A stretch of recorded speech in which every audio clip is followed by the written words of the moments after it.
Entrando ahora en el capítulo 19 del libro de Éfeso, vemos que Apolos continúa ahora con un más claro entendimiento de las Escrituras y el bautismo del Espíritu Santo. Está trabajando en Corintios y Pablo se mueve a Éfeso. Allí encuentra unos discípulos que conocían la salvación en Jesucristo, pero solamente habían sido bautizados con el bautismo de Juan, que era para arrepentimiento. Y fíjese lo que dice vamos a decir, la explicación que da en el versículo 3. Juan bautizó con bautismo de arrepentimiento, diciendo al pueblo que creyesen en aquel que vendría después de él, esto es Jesús el Cristo. Y esto es importante entender, de que mucho pueblo de Dios todavía, siendo hijos de Dios, siendo nacidos de nuevo, todavía están en este entendimiento que tenían estos hombres, estos discípulos, que así habían sido bautizados en el bautismo de Juan para arrepentimiento. Sí, recibieron a Jesucristo como Salvador, pero no en un bautismo que era para avisar de lo que vendría. Y siempre hay cristianos que todavía viven en lo que va a venir en el futuro y no viven el bautismo del ahora mismo que Dios ya nos ha entregado a nosotros por el bautismo del Espíritu Santo. Dice la palabra que entonces, versículo 5, entonces ellos fueron bautizados en el nombre del Señor, y habiéndoles impuesto Pablo las manos, vino sobre ellos el Espíritu Santo, y hablaban en lenguas y profetizaban. Y esto es nuestra herencia como cristianos, en nosotros recibir no solamente aquel que vendrá, sino aquel que ahora está con nosotros, con el bautismo del Espíritu Santo, dándonos una capacidad y un poder que es herencia nuestra, para nosotros profetizar, para nosotros hablar y orar en lenguas, para nosotros hacer milagros y prodigios para la gloria de Dios y para el avance del reino. Y dice la palabra que entonces Pablo entraba en la sinagoga persuadiendo acerca del reino de Dios. Él exponía la palabra, dejándoles saber que Jesucristo es el Señor.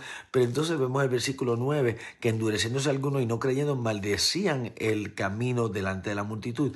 Y esto lo vimos en el capítulo anterior, que en Lucas 10 nos habla de este tipo de reacción y qué nosotros debemos hacer al respecto, tal y como hablábamos en el capítulo anterior.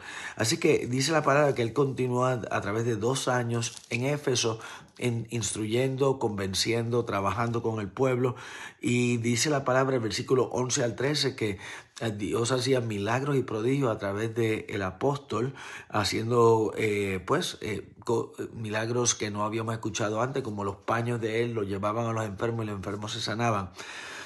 En el versículo 13 vemos que hay exorcistas ambulantes, y esto todavía hoy en día lo hay, donde ellos invocaban el nombre de Jesucristo sin conocerle, simplemente invocando el nombre de Jesucristo. Y vemos que los demonios escuchan, saben, conocen el nombre del Señor Jesucristo, pero muchas veces no nos conocen a nosotros. Y nosotros, la palabra, tenemos que entender que no es a nosotros, sino al Cristo que está en nosotros. O sea que nosotros no podemos separar a Jesucristo de nosotros. Cristo y nosotros tenemos que ser uno, donde quiera que vayamos, porque de otra manera los demonios sí, en el nombre de Jesucristo, pues lo reconocen, pero pueden entonces afectar a nuestras vidas, atacar nuestras propias vidas, porque vemos que hay una inconsistencia en nuestro caminar en Cristo Jesús, y donde hay inconsistencia hay debilidad también. La palabra continúa diciéndonos que este ataque, vemos que los hijos de Esceva eran estos judíos que usaban el nombre de Jesucristo, y los demonios le dicen: a Cristo conocemos y a Pablo conocemos, pero ¿quién eres tú? Y vienen entonces un ataque del enemigo contra ellos. Y vemos que entonces esto se corrió la voz de esto que había ocurrido. Y luego entonces, versículo 20, así que crecía y prevalecía poderosamente la palabra del Señor.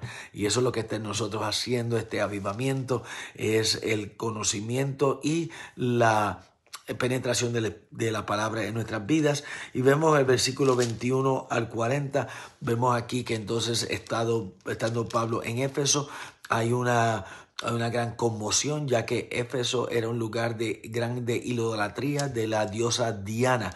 Y vemos que la diosa Diana se manifiesta a través de la historia de la humanidad en diferentes formas. Diana, María, y en el Antiguo Testamento pues vemos que también hay varias manifestaciones de esta mujer, de la idolatría de la mujer que compite y trata de competir contra el Dios Altísimo. Así que mi hermano, continuamos adelante.